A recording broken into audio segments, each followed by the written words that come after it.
Merci Dorian. Oui, la thèse se termine en 1989, qui est le premier CAPEPS mixte.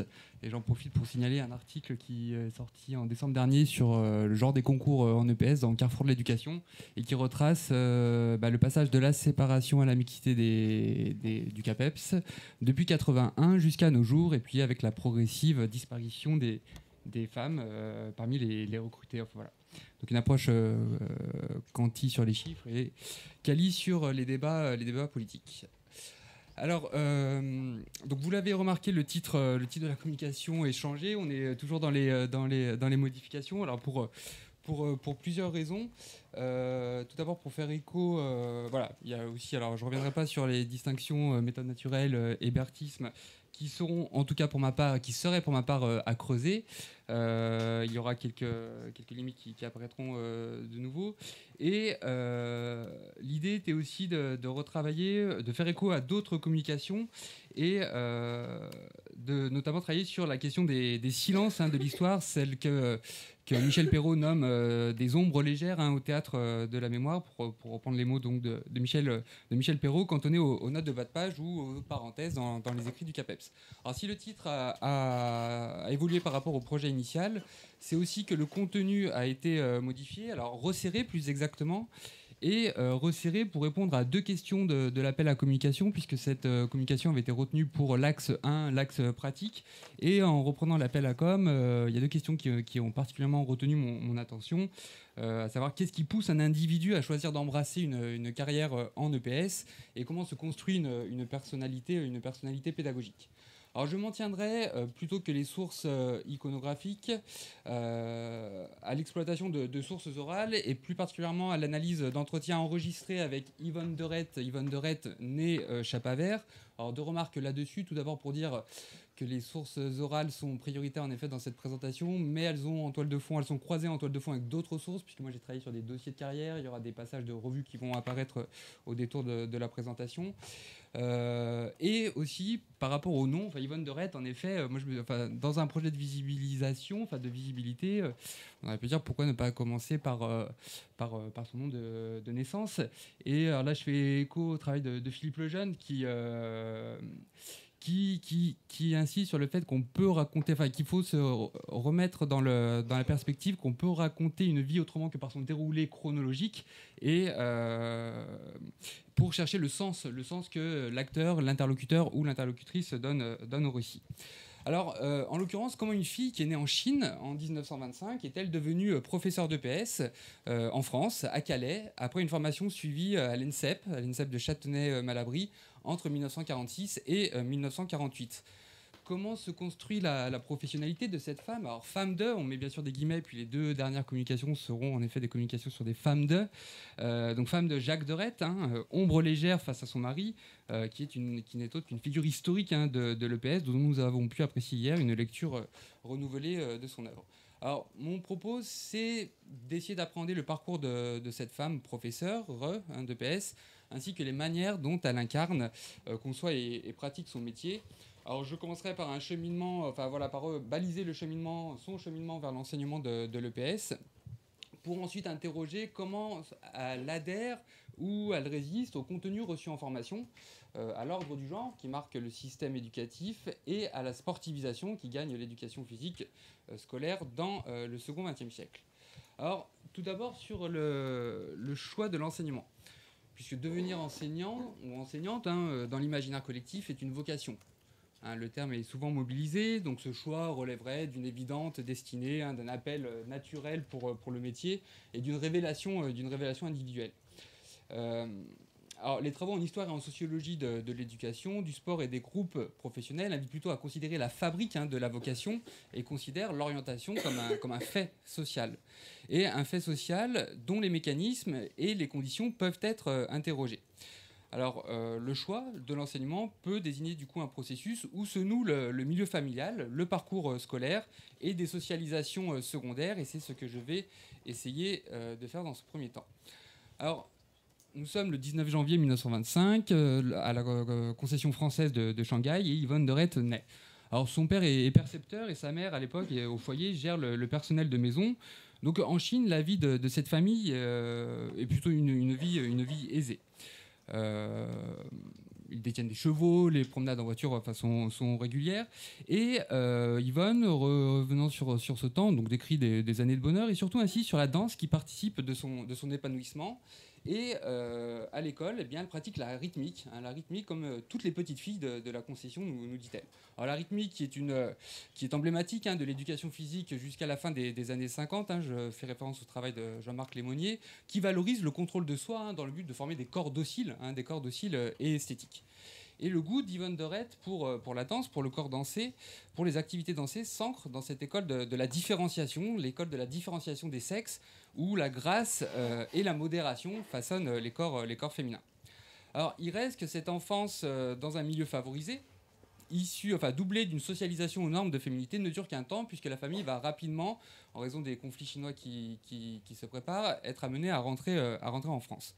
Alors, des années 30 aux années 40, alors les multiplications, les migrations familiales se succèdent.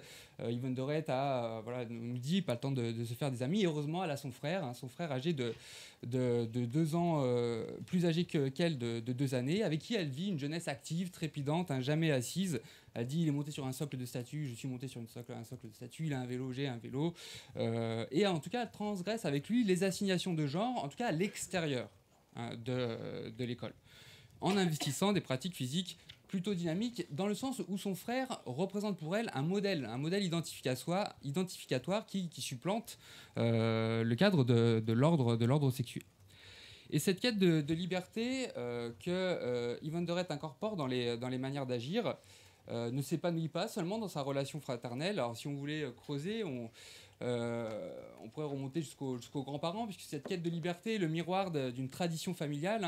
Quand elle parle de ses grands-parents, ce sont des personnes qui quittent l'Auvergne, son Auvergne natale, pour s'installer marchand de vin à Paris, avec l'espoir de trouver une vie plus intense. Elle parle du parcours de son père, qui prend le risque de quitter le territoire hexagonal pour chercher une vie meilleure. Elle prend, bien sûr, elle fait référence également à cette période de l'occupation qu'elle va vivre, là où cette quête de liberté n'est pas dans le sens matériel, mais plutôt dans le sens symbolique, par rapport à la possibilité ou non de s'exprimer. Et cette quête de liberté, en tout cas, structure dans son propos, a posteriori, quand elle revient sur son enfance, son discours. Alors, Yvonne Dorette est simultanément donc bonne élève, et elle va gravir progressivement les échelons scolaires. Et à la fin des années 30, elle rencontre donc à Tours une enseignante. Donc elle ne sait pas encore que celle-ci va marquer son parcours. Il s'agit d'Yvonne Ganot, plus connue sous le nom d'Yvonne Surel, directrice de l'ENSEP Filles à partir de 1946. Et c'est elle qui, selon elle, en tout cas, lui donne le goût de l'éducation physique. Mais la rencontre est forte dans sa mémoire, mais elle ne va durer qu'un temps, puisque la déclaration de guerre oblige sa famille, là aussi, à migrer dans la France non occupée. Alors, durant ces migrations, où Yvonne Dorette change régulièrement d'établissement, de région, elle revient en 1943 à Tours, et son père devient alors champignoniste, et sa mère, elle, garde des enfants pendant que son frère prend le maquis. Et Yvonne, elle, intègre le lycée. Donc elle passe du primaire, qu'elle avait fréquenté jusqu'ici, aux classes de secondaire, dont on sait que le recrutement social est plus favorisé, en tout cas, que dans le primaire. Et c'est une opportunité pour elle qu'elle ne va pas laisser passer. Donc, Yvonne Dorette, du point de vue social, en tout cas, incarne une forme de plasticité sociale, puisqu'elle est née dans un milieu aisé, puis elle va évoluer son retour en France dans les couches plus modestes de la société. Elle est inversement scolarisée dans le réseau d'enseignement primaire, puis dans la filière secondaire, et elle obtient le baccalauréat philo en 1945. Et à ce moment-là, sa prof de philo et sa prof d'éducation physique lui conseillent toutes deux de devenir enseignante. Et ce qui va être décisif, c'est pas ces conseils de ses enseignants, c'est lorsqu'elle arrive à Paris, où elle peut être accueillie par une tante qui peut l'héberger sur cette période. Elle s'inscrit à la faculté de lettres. Son projet n'est pas encore défini. Elle passe ses journées à la bibliothèque de la Sorbonne, et surtout elle s'inscrit dans une salle de gymnastique tout en prenant une licence d'athlétisme au PUC, Paris Université Club. Et c'est la rencontre de son entraîneur d'athlétisme qui est pour elle déterminant dans son choix de tenter le concours de l'ENSEP, qui est une perspective qu'elle ne s'était jamais posée, en tout cas lorsqu'elle le relate a posteriori.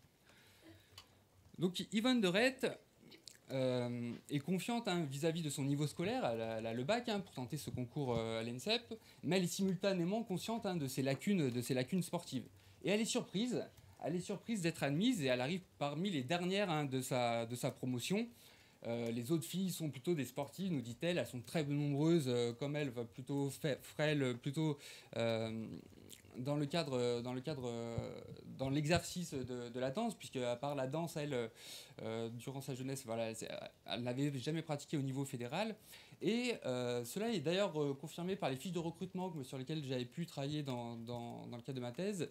Les fiches de recrutement des enseignantes, enfin de celles qui sont recrutées à l'ENSEP, jeune fille. Donc au moment où elles entrent et au moment où elles sortent, et on se rend compte sur les femmes qui sont recrutées sur cette période, que il y a celles qui sont louées pour justement leur qualité sportive et leur titre sportif à l'entrée, ont tendance à décliner dans les classements de sortie au profit de celles qui vont présenter davantage de distinction, davantage de grâce. Alors il faut aussi replacer cette période de la sortie de Seconde Guerre mondiale dans une bascule qui a été travaillée par Bernard Lebrun et Yvon Léziard, une bascule de l'ENSEP de l'ENSEP fille vers le féminin. Et cela apparaît clairement, en tout cas, dans les fiches de recrutement de ces jeunes filles à l'ENSEP. Un peu comme si à l'ENSEP, il ne suffisait pas de faire preuve de son excellence sportive, mais il convenait aussi de se distinguer par une forme de féminité. Et Yvonne de Rett, elle se réjouit, puisque cette bascule lui permet, selon elle, en tout cas, de réussir. Elle entre dans les dernières, et à la fin de la première année, elle est reçue major, à la fin de sa première année à l'ENSEP. Et ce fait qu'elle soit reçue majeure va lui permettre, en tout cas, de vivre un voyage sur lequel je reviendrai à Prague, enfin en Tchécoslovaquie. Et pourquoi? Alors du coup, elle retient deux formatrices, enfin deux personnes, deux figures de l'éducation physique féminine. Yvonne Surel, sur laquelle je ne reviens pas puisqu'il y a eu des choses qui ont pu être dites, et Mireille André Fromentel. Donc là, elle est avec Mireille André Fromentel à l'ENSEP. Et son cours de danse, voilà, c'est le cours qu'elle fréquente le plus en pratique.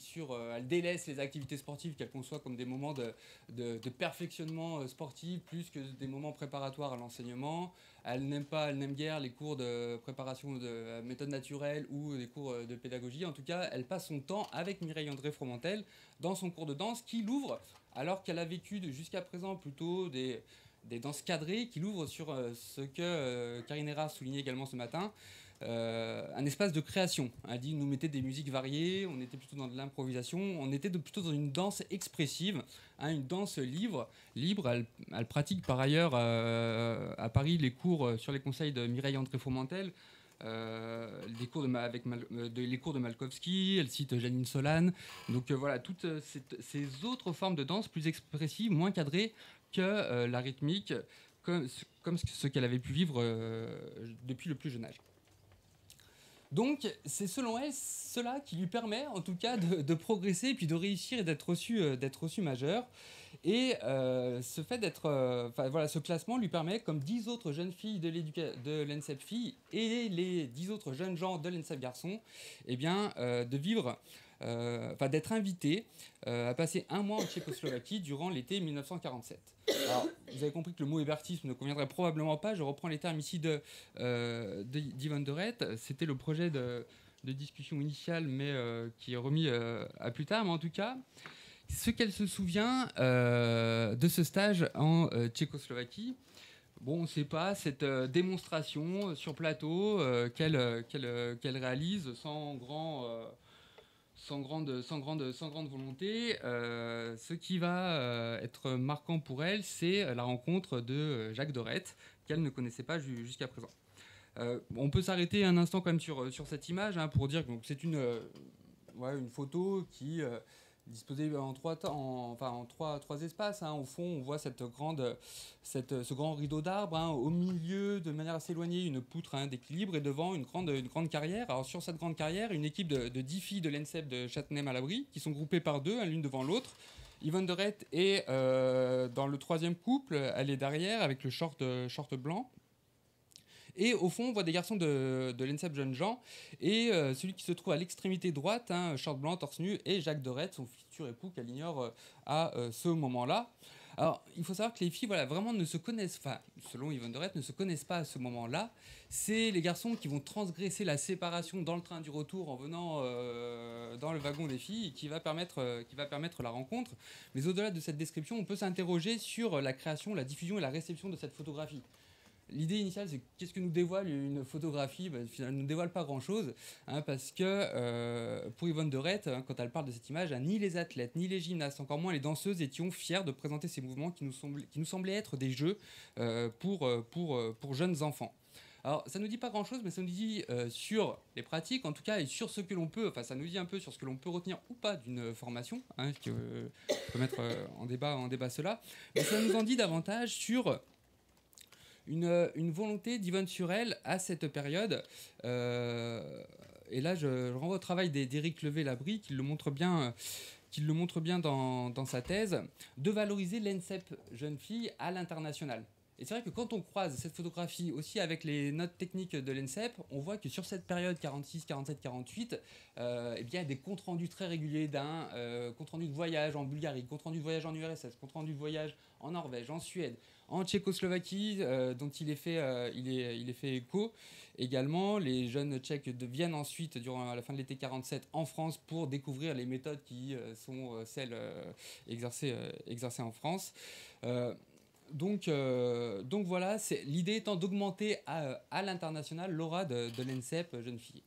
Alors, je vais essayer de respecter le timing, c'est pour ça que je vais un peu vite, justement, pour vous parler de ce qu'elle fait, elle, de ce corps dansé. Puisque si, de manière un peu caricaturale, ce qu'elle retiendra de sa formation à l'ENSEP, hein, c'est la danse, la danse, la danse. D'accord ? Et le travail sur une danse qui ne soit pas une danse cadrée, qui soit une danse qui va plutôt s'inscrire dans la volonté de créer, d'expérimenter, enfin une danse créative, une danse libérée des carcans, une danse qu'elle dit une danse libre. Alors, on sait, et je fais juste un petit point sur la formation, puisqu'on voit aussi, vu qu'il y a beaucoup d'étudiants et d'étudiantes, on voit beaucoup dans les copies CAPEPS, la formation, notamment en référence aux travaux de Bernard Michon et Benoît Carité, hein, qui montrent que les mémoires, hein, alimentent l'exercice de clivage générationnel. Hein, ces clivages générationnels qui sont traditionnellement appréhendés par l'âge et les formations. Et également, on peut insister sur les clivages qui sont aussi des clivages statutaires. Hein, bon, certes, on dirait issus des formations, bien sûr, mais aussi qui positionnent plutôt les individus dans une hiérarchisation, enfin d'une hiérarchie professionnelle, et des clivages sexués. Et on peut discuter les clivages qui sont au croisement du statutaire et du sexué. Et c'est ce que va faire tout au long de son début de carrière Yvonne Dorette, avec l'idée de se distinguer professionnellement. Alors elle est nommée professeure au lycée classique de filles de Calais, qu'elle découvre en 1948. Donc voilà, c'est un élément qui est détruit, hein, sans installation sportive. On donne simplement une salle, hein, à destination des profs d'éducation physique. Et voilà, elle nous dit, j'avais acheté un grand fil, un petit électrophone, je mettais de la musique, on a fait de la danse, j'ai fait de la danse et j'ai laissé tomber tout le reste. On n'avait pas les moyens de toute façon. Alors il faut dire que ces élèves de milieux favorisés ne semblent guère apprécier la course en terrain vague, sous un climat difficile, et les jeux de ballon que sa collègue, une monitrice, devenue maîtresse d'EPS, au parcours sportif, s'évertue à leur inculquer une maîtresse dont elle prend soin de se distinguer. Je vous laisse bien sûr lire l'extrait d'entretien, cet extrait d'entretien. Et quand elle parle de cette collègue, qui n'est pas du même statut qu'elle, elle attribue des identités masculines du point de vue morphologie, habillement, du point de vue comportement. Et en fait, elle associe Yvonne Dorette ces enseignantes au développement du sport, hein, dans l'éducation physique féminine. Alors, c'est une hypothèse que j'ai par ailleurs pu exploiter, dans laquelle je me suis engagé en travaillant sur les dossiers de carrière justement des maîtresses, et en effet qui peuvent jouer dans une certaine mesure, mais le rôle de passeur, de passeuse culturelle, avec, en distinguant, puisque là aussi, si on veut parler des sources, puisque dans cet axe pratique, hein, entre ce que nous donnent les rapports d'inspection et la réalité des pratiques, C'est quand on va creuser du côté des marges qu'on peut découvrir cette maîtresse qui, sortir de la guerre, finalement peut pratiquer en mixité un sport collectif, et puis on va le savoir parce qu'elle prend un coup de poing d'un élève sans faire exprès, maladroit, et donc du coup va arrêter de travail, mais donc qui est très loin de tout ce que l'on peut lire dans les rapports d'inspection, en présence des inspecteurs qui diffusent une certaine pratique, en tout cas d'éducation physique. Alors, elle prend soin de s'en distinguer, notamment dans les... elle prend soin par cela aussi de se distinguer du développement du sport tout au long de la seconde moitié du XXe siècle. Alors, elle n'apprécie pas du tout le modèle compétitif propre au sport, qui représente à ses yeux une bataille. Elle a vécu la guerre, elle ne veut pas s'inscrire dans cette philosophie. C'est un développement qui est contraire aux références théoriques qu'elle avance, qui valorise plutôt la coopération, plutôt que l'opposition. Elle insiste sur le fait qu'elle n'est jamais inspectée au cours des années 40 et 50, ce qui lui permet d'avoir une certaine forme de liberté dans ce qu'elle met en œuvre dans ses classes. Elle profite aussi de l'éclectisme des instructions officielles de 1945. De ce point de vue, elle revient sur les manques matériels qui aussi qui justifient. Alors, peut-être une chose, j'aurais 2-3 minutes de plus ou pas, vu qu'on a un peu moins de... Par rapport à ça. Ok, d'accord. En fait, tout ça pour dire que le corps dansé, en tout cas, devient son outil privilégié pour se singulariser et pour singulariser la domination du modèle professoral. À la fois singulariser la domination du modèle professoral sur les maîtresses et elle, revaloriser le féminin par rapport au masculin qui se développe, qui se diffuse à travers le développement du sport en éducation physique. Et en 1963, Yvonne de Reth est sollicitée par la direction départementale de la jeunesse et des sports du Pas-de-Calais pour occuper un poste nouvellement créé à la jeunesse ouvrière. Alors bien sûr, on pourrait parler des circonstances politiques et puis des liens que Jacques de Reth, et je vais vous en parler, mais entretient de ce point de vue, qui lui permettent en tout cas de bénéficier de la renommée de son mari. Mais aussi elle avance le fait que Ville Sportive Calais doit se distinguer au-delà de sa fameuse République des sports. Et pour elle se distinguer, alors il y a plusieurs des articles de journaux, etc. Mais c'est la seule femme prof à être nommée dans le Pas-de-Calais, en tout cas à la jeunesse ouvrière, alors que les autres sont des maîtresses, dont on sait que les services se situent à la périphérie, enfin à la croisée du scolaire et du périscolaire.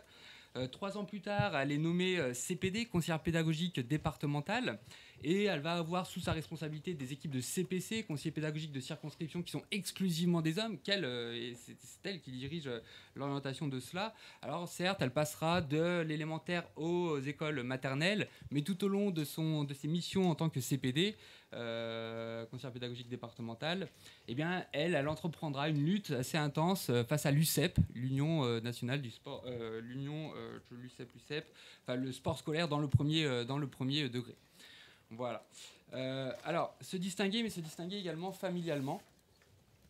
Alors, tous les dossiers de carrière montrent que la cellule familiale reste prioritaire dans les choix qui conditionnent, dans les choix de carrière des enseignantes de PS dans le second XXe siècle. Aussi bien pour les mises en disponibilité, les révocations, les démissions. C'est bien souvent parce que je dois m'occuper de mes enfants, parce que mon mari étant muté dans tel endroit, je vais suivre mon mari. Et Yvonne de Reth va suivre Jacques de Reth à Calais, qui est la ville de son mari. Ils ont 2 enfants qui naissent rapidement, mais elle va prendre soin de se mettre en contraste, en marge, en opposition serait peut-être un peu trop fort, mais se distinguer justement des options sportives de son mari. Donc, cette apparente, en fait, et elle valorise toujours tout au long de son discours une apparente liberté, une liberté, mais certes qui est apparente, mais qui ne doit pas masquer aussi une situation de travail de l'ombre qui est liée aux enfants notamment, ou pour aider professionnellement son mari, elle revient sur cela aussi, lui reviennent de fait. Mais malgré tout, j'avance ici pour terminer, en fait, faut-il voir dans le parcours de cette femme de Jacques de Reth, un parcours qui n'existe que dans l'ombre de son mari. Alors, conformément à la complémentarité des sexes. Alors, il est vrai que sa première affectation à Calais est en partie due au souhait de son conjoint de rejoindre sa ville d'origine. Il est incontestable aussi que ses mobilités professionnelles bénéficient de la renommée de son mari, hein, ce qui lui permet de faire la rencontre de personnalités politiques, en tout cas stratégiques, aussi bien du point de vue donc, politique ou de formation, parce qu'elle rencontre Robert Méran par son intermédiaire, le maire de Calais, Jacques Vendroux, un beau-frère du général de Gaulle. C'est également son mari qui lui permet de s'enrichir d'une recherche constante, hein, tout au long de ces années 50 et ces années 60. Elle ira à Sète, fréquenter les sages de Sète pour la première fois en 1967. Donc en tout cas, on peut prétendre à une existence qui n'existe que dans l'ombre dans l'ombre de son mari. Mais en détaillant davantage, on découvre que Yvonne de Rett est la seule femme prof de PS au début des années 60 à être affectée à la jeunesse ouvrière. C'est la première femme, je vous disais, à être nommée CPD dans le Pas-de-Calais en gérant une équipe d'hommes. Et en fait, tout au long de sa carrière, la promotion de la danse et de l'expression corporelle par la suite, activité à connotation féminine qu'elle va diffuser en n'adhérant pas aux conceptions sportives et en se détachant des conceptions sportives de son mari. Donc finalement, et ça c'est plus largement dans le cadre de parcours, est-ce qu'elle évolue strictement en fonction de son époux ou dans une forme d'accomplissement de soi? Est-ce qu'il n'est pas aussi intéressant de chercher chez les acteurs et les actrices une forme de latitude biographique, hein, dépendant de temporalité, de circonstances, de bifurcation? En tout cas, une invitation à ne jamais enfermer les catégories, en tout cas du masculin et du féminin, et plutôt une invitation à les considérer toujours en situation. Et je ne vais pas trop dépasser. Voilà, j'avais une conclusion sur ce qui était pour reprendre l'idée initiale, mais peut-être un mot en conclusion. Quel est le débat que pourrait poser plus largement Yvonne de Rett? C'est, là je fais écho à ce qui a été dit avant, donc la valorisation d'une égalité dans la différence permet-elle une réelle liberté, de fait, une reconnaissance à égalité, hein, des parcours des unes et des uns, donc une différence émancipatoire ou une complémentarité inégalitaire? Voilà une manière de poser le débat au terme de cette communication.